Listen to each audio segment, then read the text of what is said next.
I'm happy to be here because it's also my first time joining with this network. I'm trying to come up with the idea that already flows here because I should change my draft presentation last night to be more connected with the form. Let me introduce briefly what we are working on tax issue.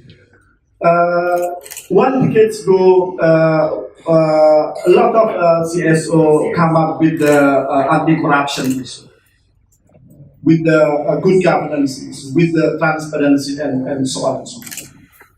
It's been in the spending side of state budget, of state revenue. But less CSO working on how to making sure that in the revenue side it's also more transparent, less corruptive, and more resource that will be collected by government to financing the social program. From this history, we are starting to make a balance in the civil society group. The spending side and revenue side should be interengaged.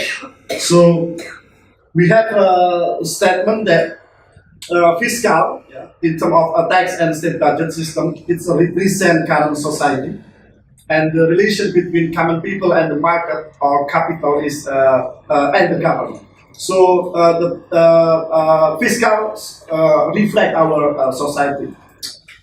Tax policy can be used to a corrective of the market and can be used to justification for the distributive incomes among the society, directly or indirectly. So the current of international fiscal landscape right now is unjust, old school, and corrupt. So when we're talking about tax justice, we at minimum have two pillars. The first pillar is how about ability to pay. So we have two ways. The first is on horizontal tax justice. It's been a taxpayer with the same degree of fiscal capacity have to be taxed in the same way.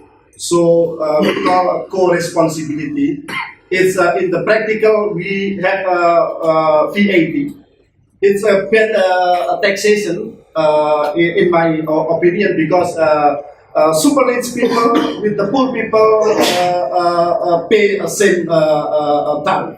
For example, when we bought cigarette in pack, it's the same. Even Bill Gates or even me pay.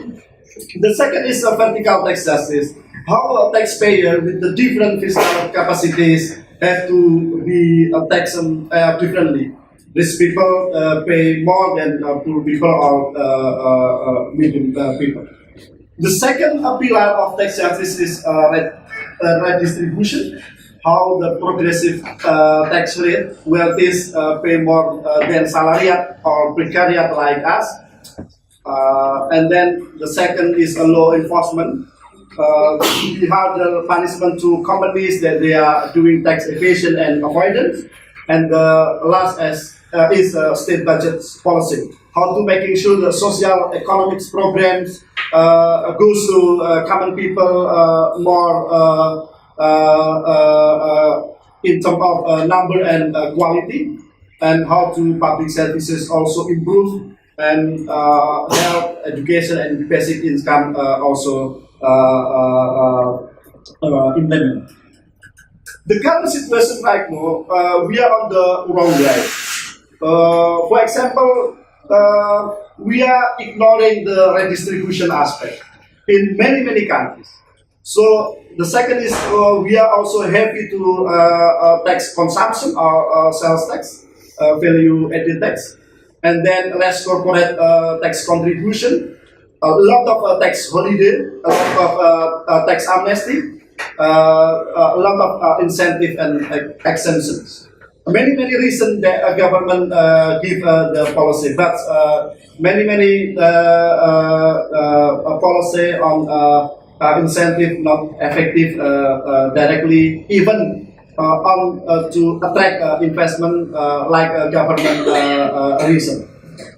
The other is the poor extractive taxation model. It's very related to what a lady mentioned before about natural resources, about the climate issue, and so on.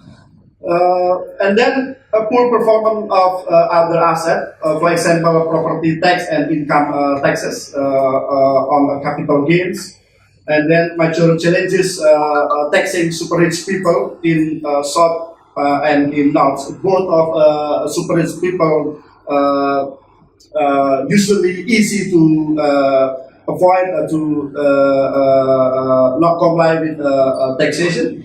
And then financial secrecy and proliferation of use of tax haven country. A lot of super country have pilot country that use as a tax haven country. And then we are also lacking taxing on the digital economy. Many countries still confusing how to maximizing digital economy taxation. And then the international corporate tax system not fit for purpose in terms of maximizing revenue to financing public services. For example, a double tax agreement right now is problematic.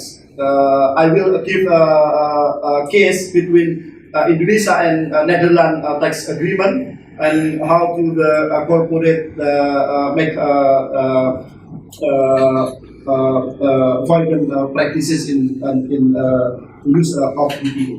And then illicit financial flows, many way to do that, transfer pricing, misinvoicing, and so on and so on. Next, very brief, what the illicit financial flows actually is refer that is illegally earned, transferred, and utilized. If it's strict law in its origin, a movement to use it merits the label. So usually the practices of illicit financial flows is corruption in terms of how to use tax regulation loophole, and then criminal activity and cross-border tax evasion. So next, the common source of illicit financial flows, the pattern is like the graph. So from the licit source and illicit income generating activities. So we are dealing also with the drug trafficking, corruption, smuggling, human trafficking, and others criminal activities. Next, we have evidence in the global level. It is estimated about 60 until 70% of international trades take place within multinational corporations, that is across national boundaries, but within the same corporate group. Trade pricing was found to account for an average of 80.1%, and corruption, bribery, criminal activity account on an average 19.9% cumulative of EFF from developing countries to the developed countries usually.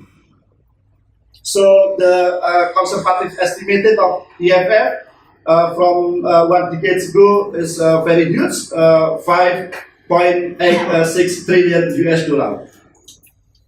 Next,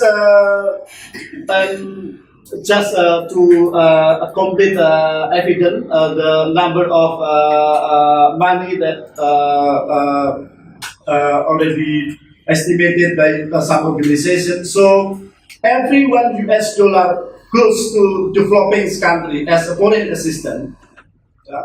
$10 goes out from a developing country through this illicit financial.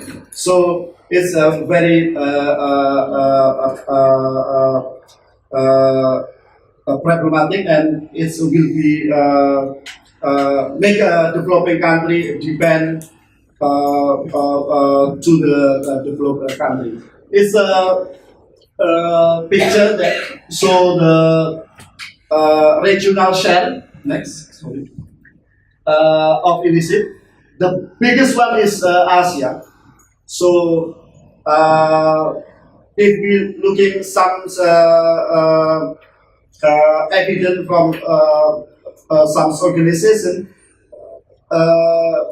mostly put Asia as the biggest regional share in the developing country in terms of illicit financial flows. So next, we are talking about double tax agreement and unequal global tax system. The idea is good. How to necessary to avoid double taxation on the same income by two or more tax jurisdiction. But in the reality, a lot of academics, activists are doing for the one of fundamental reform of global tax reform is the tax treaty system, because a number of case study and macroeconomic analysis quantify the losses in current of tax treaty, especially for developing countries. In such countries, is very huge. For example, in Indonesia, next.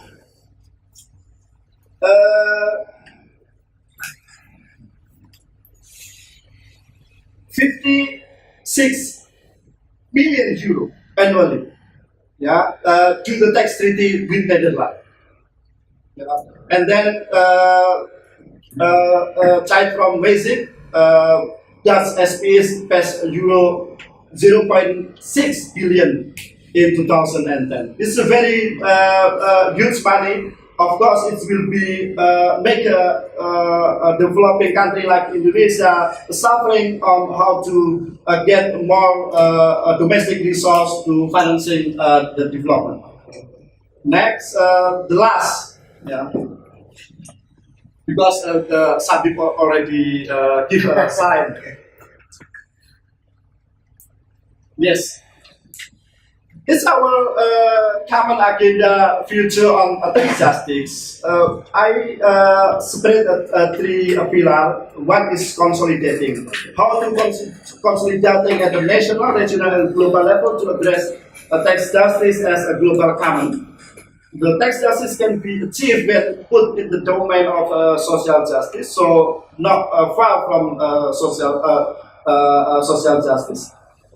People's demand for implementation of tax justice is needed, so we need to strengthen our network in Asia Judo People Forum for developing practical movement, global advocacy on tax justice, tackling IFFs, review the DTAs among ASEAN countries and European countries, and then how to a critical role for social movement in strengthen public discourse on tax social justice.